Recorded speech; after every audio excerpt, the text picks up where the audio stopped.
नमस्कार, आप देख रहे हैं जनादेश। मैं हूं आपके साथ प्राची सिंह। खबर शुरू करने से पहले एक नजर आज की हेडलाइंस पर। हेडलाइन के प्रायोजक है सुशीला चैरिटेबल ट्रस्ट, जहां लोक हित और विकलांग लोगों की सहायता करना ही है कर्म, जिसका एक ही नारा जनहित में योगदान कराना।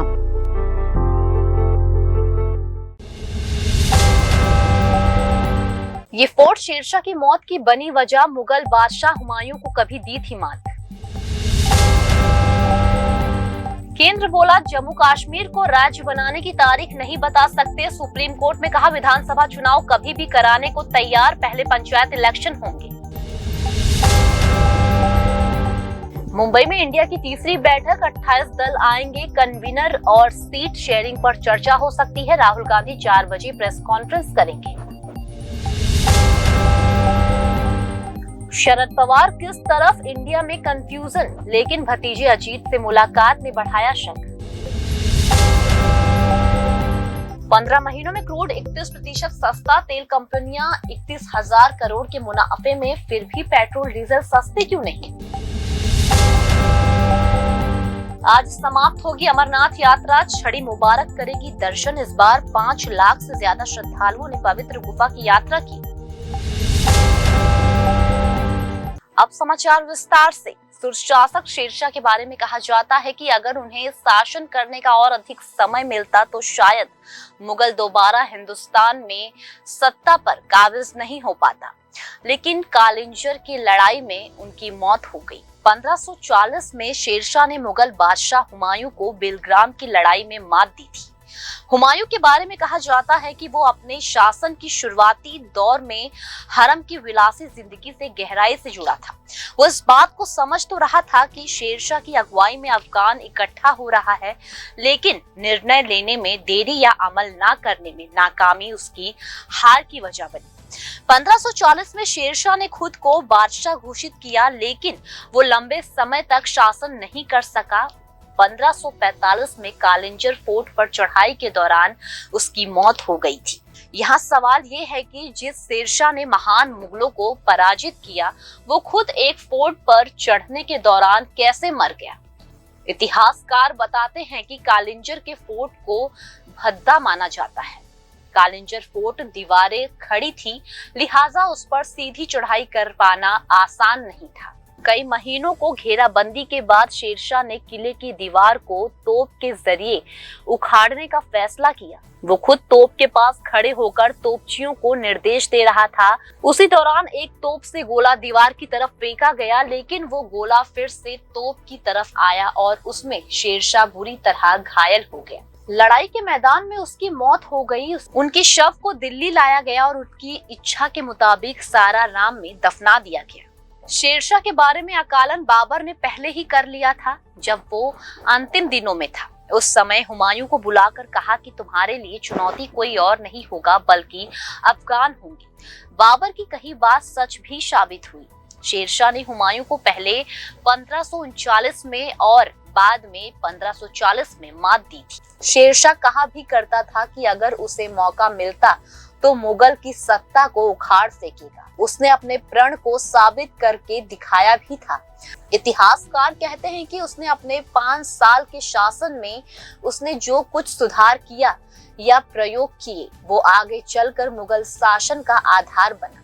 1556 में जब अकबर गद्दी पर काबिज हुआ, उसने शेरशाह के कई प्रयोगों को अपने शासन सत्ता में शामिल किया। जम्मू कश्मीर से आर्टिकल 370 को खत्म करने के खिलाफ दाखिल याचिकाओं पर सुप्रीम कोर्ट में गुरुवार को 13वें दिन सुनवाई हुई।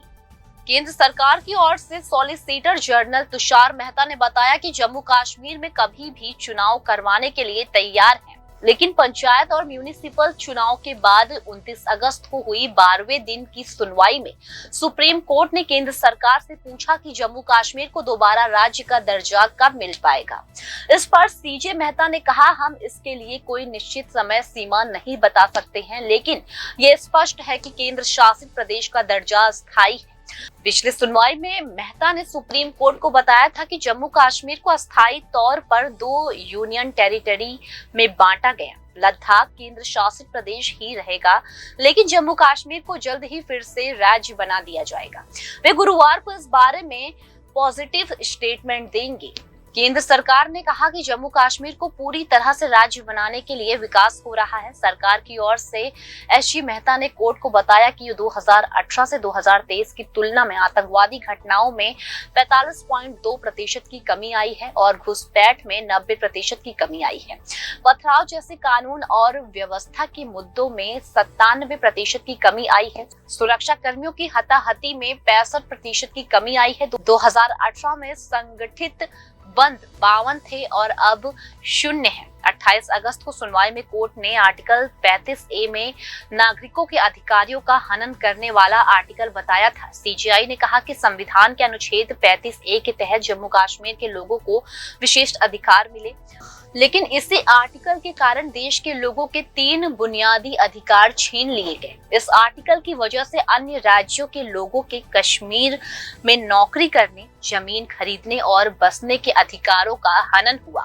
10वें दिन सुनवाई हो रही है। इसमें सॉलिसिटर जनरल तुषार मेहता ने तर्क दिया है कि जम्मू कश्मीर इकलौती सियासत थी जिसका संविधान था और वो भी गलत था।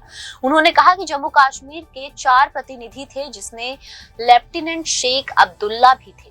कई सियासतों ने भारत के संविधान को स्वीकार करने में रजामंदी दी, जबकि जम्मू कश्मीर ने कहा कि हम संविधान बनाने में भागीदारी करेंगे। संविधान बताते समय एक समान स्थिति का लक्ष्य था। संघ के एक हिस्से को बाकी सदस्यों को मिले अधिकारियों से वंचित नहीं किया जा सकता है।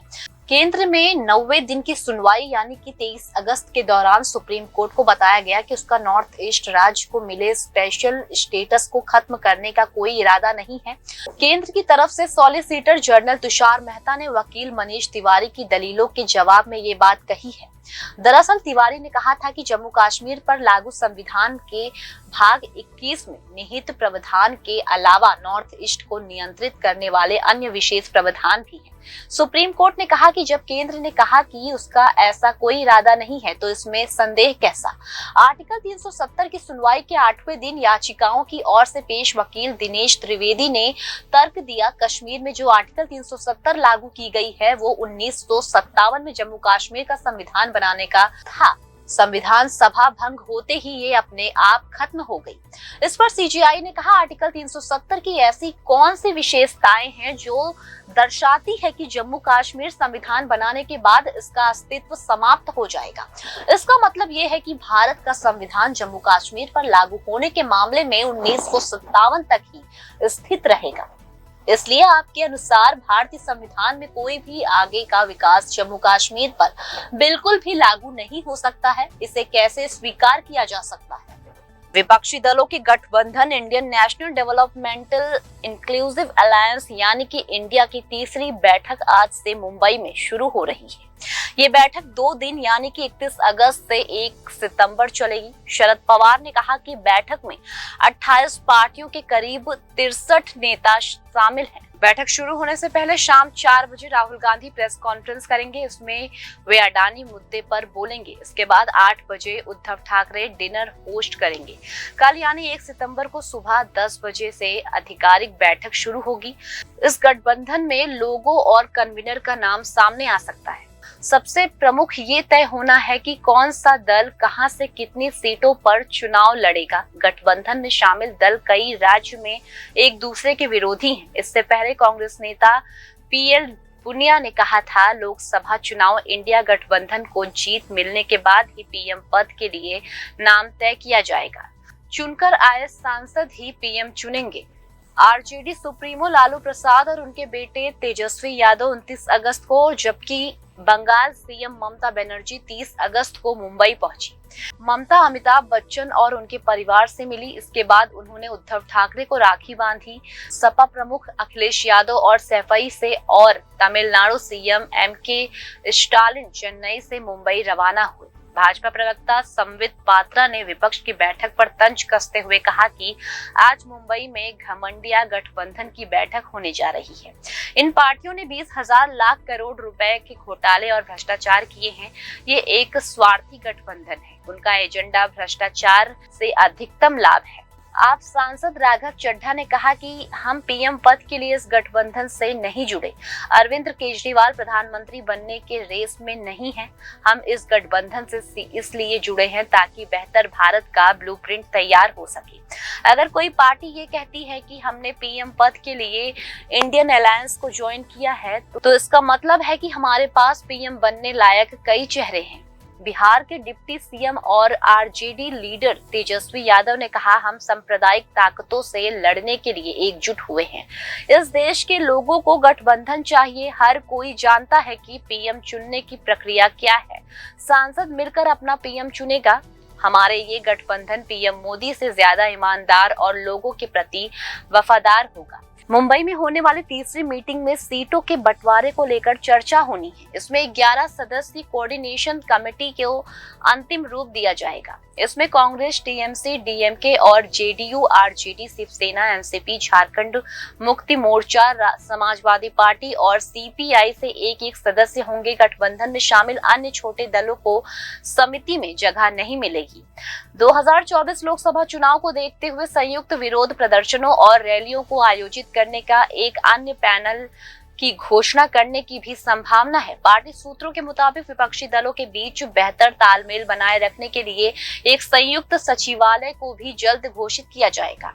बैठक के दौरान सभी पार्टियों के आपसी मतभेद को दूर किया जाएगा, खासकर उन राज्य में जहां सीधी चुनावी लड़ाई है। केरल में कांग्रेस और लेफ्ट, पश्चिम बंगाल में लेफ्ट और टीएमसी, पंजाब और दिल्ली में आप और कांग्रेस, उत्तर प्रदेश में समाजवादी पार्टी और कांग्रेस और जम्मू कश्मीर में पीडीपी और नेशनल कॉन्फ्रेंस एक दूसरे के धूल विरोधी है। ऐसे में इस मसलों को सुलझाना होगा। हमारी आइडियोलॉजी अलग हो सकती है लेकिन मकसद एक है, लोकतंत्र को बचाना। शिवसेना लीडर उद्धव ठाकरे ने जब ये बात कही तब एनसीपी चीफ शरद पवार उनके बगल में बैठे थे। दोनों लीडर मुंबई के विपक्षी गठबंधन Indian national developmental inclusive alliance यानी इंडिया की मीटिंग में एक दिन पहले 30 अगस्त को प्रेस कॉन्फ्रेंस कर रहे थे। पवार ने बताया कि बैठक में 28 पार्टियों के 63 नेता शामिल हैं। मुंबई शिवसेना और एनसीपी को होम ग्राउंड है। इस बार विपक्षी नेताओं की मेजबानी यही दोनों पार्टियां हैं। इंडिया के नेता 31 अगस्त को 1 सितंबर को मुंबई में तीसरी मीटिंग करेंगे। पहली मीटिंग 23 जून को पटना में और दूसरी 17-18 जुलाई को बेंगलुरु में हुई थी। मीटिंग से पहले सवाल ये है कि एनसीपी चीफ शरद पवार किस खेमे में है। इनके भतीजे अजीत पवार पार्टी तोड़कर अब बीजेपी के साथ हैं। वे लगातार शरद पवार से मिल रहे हैं। शरद पवार भी कह चुके हैं कि अजीत पवार एनसीपी के नेता बने रहे। इससे पार्टी के वर्कर्स तो कंफ्यूज है ही, इंडिया में शामिल पार्टियां भी कंफ्यूज हैं। कांग्रेस और शिवसेना ये भी बात कह चुकी है कि इसकी वजह शरद पवार है। 2 जुलाई को अजीत पवार और 8 विधायकों के साथ महाराष्ट्र सरकार में शामिल हो गए थे। 17 जुलाई 2023 को बेंगलुरु में विपक्षी नेताओं की दूसरी बैठक थी। इससे पहले 14, 16 और 17 जुलाई को शरद पवार और अजीत पवार की मुलाकात हुई। बातें होने लगी कि शरद पवार को एनडीए में शामिल होने का ऑफर मिल रहा है और अजीत पवार उन्हें मना रहे हैं। हालांकि 18 जुलाई को शरद पवार सुप्रिया सुले के साथ बेंगलुरु गई और विपक्ष की बैठक में शामिल हुई। यही विपक्षी गठबंधन को Indian national developmental inclusive alliance यानी इंडिया का नाम मिला था।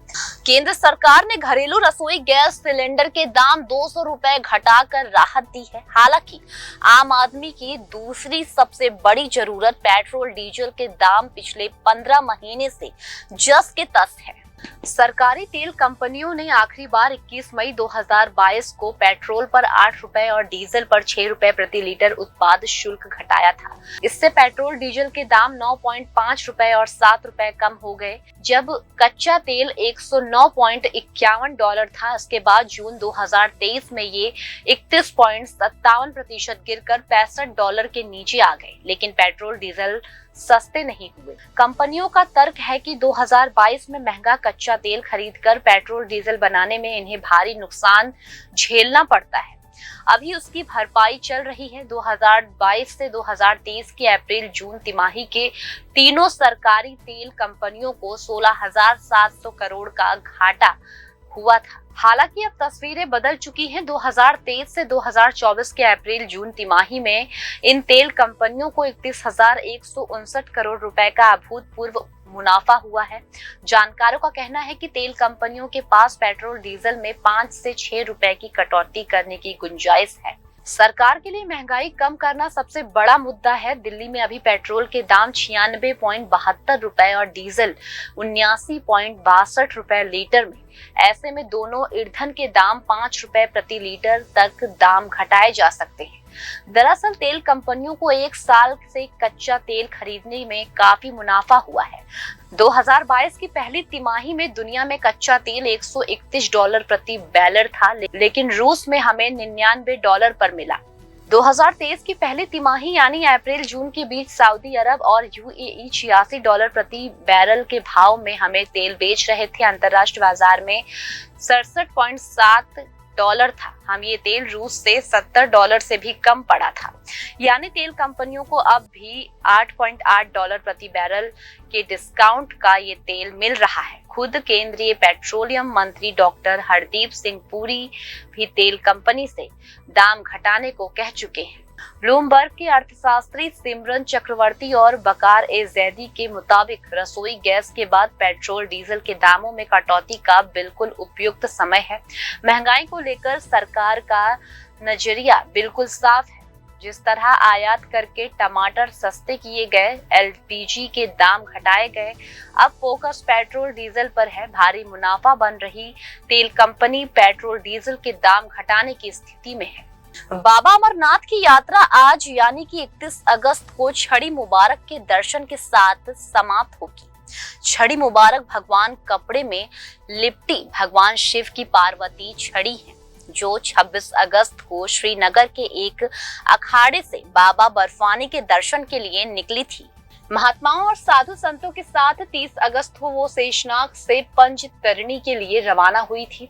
आज वो पवित्र गुफा पहुंचेंगी और पूजा अर्चना करके दर्शन करेंगी। महंत दीपेंद्र गिरी के नेतृत्व में उगते सूरज के साथ उसकी पवित्र गुफा में स्थापना की जाएगी। इसके बाद उसे वापस श्रीनगर स्थित अखाड़े में ले जाया जाएगा। मीडिया रिपोर्ट के मुताबिक उस साल 5 लाख से ज्यादा श्रद्धालुओं ने बाबा बर्फानी के दर्शन किए हैं। रिपोर्ट के अनुसार अमरनाथ यात्रा संपन्न होने के बाद इसके दोनों रास्ते पर सफाई का अभियान चलेगा। अमरनाथ जी साइन बोर्ड के सदस्य और स्थानीय लोग रास्तों को साफ करेंगे। बाबा बर्फानी की गुफा तक पहुंचने के 2 रास्ते हैं। पहला पहलगाम है। ये पारंपरिक रास्ता है जिसकी चढ़ाई आसान है। करीब 47 किमी से इस रास्ते को तय करने में 2 से 3 दिन लग जाते हैं। दूसरा रास्ता है वाया बालटाला। ये नया ट्रैकिंग रूट है जो 14 किमी यानी पहलगाम के मुकाबले आधे से भी कम है। इसकी चढ़ाई 1 दिन में ही की जा सकती है। इस साल 1 जुलाई को शुरू हुई अमरनाथ यात्रा ने 37 दिन बाद 6 अगस्त को पिछले साल दर्शन करने आए श्रद्धालुओं का रिकॉर्ड तोड़ दिया। इस तारीख लगभग 4,17,000 से ज्यादा श्रद्धालुओं ने दर्शन किए थे, जबकि पिछले साल पूरे सीजन में 3,65,000 यात्रियों ने बाबा बर्फानी के दर्शन किए थे। अमरनाथ धाम जम्मू कश्मीर में हिमालय की गोद में स्थित एक पवित्र गुफा है जो हिंदुओं का सबसे पवित्र स्थल है। माना जाता है कि अमरनाथ स्थित पवित्र गुफा में भगवान शिव एक बर्फ लिंगम यानी बर्फ के शिवलिंग के रूप में विराजमान है। बर्फ से शिवलिंग बनाने की वजह से इसे बाबा बर्फानी भी कहे जाते हैं। पवित्र गुफा ग्लेशियरों बर्फीले पहाड़ों से घिरी हुई है। गर्मियों के कुछ दिन को छोड़कर ये गुफा साल के अधिकांश समय बर्फ से ढकी रहती है। खास बात यह है कि इस गुफा में हर वर्ष बर्फ का शिवलिंग प्राकृतिक रूप से बना रहता है। बर्फ का शिवलिंग गुफा की छत में एक दरार से पानी की बूंद के टपकने से बनता है। बेहद ठंडे की वजह से पानी जम जाता है और बर्फ के शिवलिंग का आकार ले लेता है। ये दुनिया का एकमात्र शिवलिंग है जो चंद्रमा की रोशनी के आधार पर बढ़ता है और घटता है। ये शिवलिंग श्रवण शुक्ल पक्ष की पूर्णिमा को पूरा होता है और इसके बाद आने वाली अमावस्या तक आकार में काफी घट जाता है। ऐसा हर साल होता है। इसी बर्फ के शिवलिंग के दर्शन के लिए हर साल लाखों की संख्या में श्रद्धालु अमरनाथ की पवित्र गुफा की यात्रा करते हैं। बर्फ के शिवलिंग के बाई और छोटे बर्फ के शिवलिंग बनते हैं। उन्हें मां पार्वती और भगवान गणेश का प्रतीक माना जाता है। अमरनाथ गुफा जम्मू कश्मीर के गांदर जिले में 17,000 फीट से ज्यादा ऊंचाई वाले अमरनाथ पर्वत पर स्थित है। अमरनाथ गुफा श्रीनगर से 141 किलोमीटर दूर दक्षिण कश्मीर में है। ये पहलगाम से 46 से 48 किलोमीटर और बाल्टाल से 14 से 16 किलोमीटर दूर है। यहाँ केवल पैदल, घोड़ा या हेलीकॉप्टर द्वारा ही पहुंचा जा सकता है। तीर्थयात्री पहलगाम से 46 से 48 किलोमीटर या बाल्टाल से 14 से 16 किलोमीटर की दूरी की खड़ी घुमावदार पहाड़ी रास्ते से गुजरते हुए पहुंचते हैं। फिलहाल खबरों में सिर्फ इतना ही। आगे खबरों में बने रहने के लिए देखते रहिए जनादेश।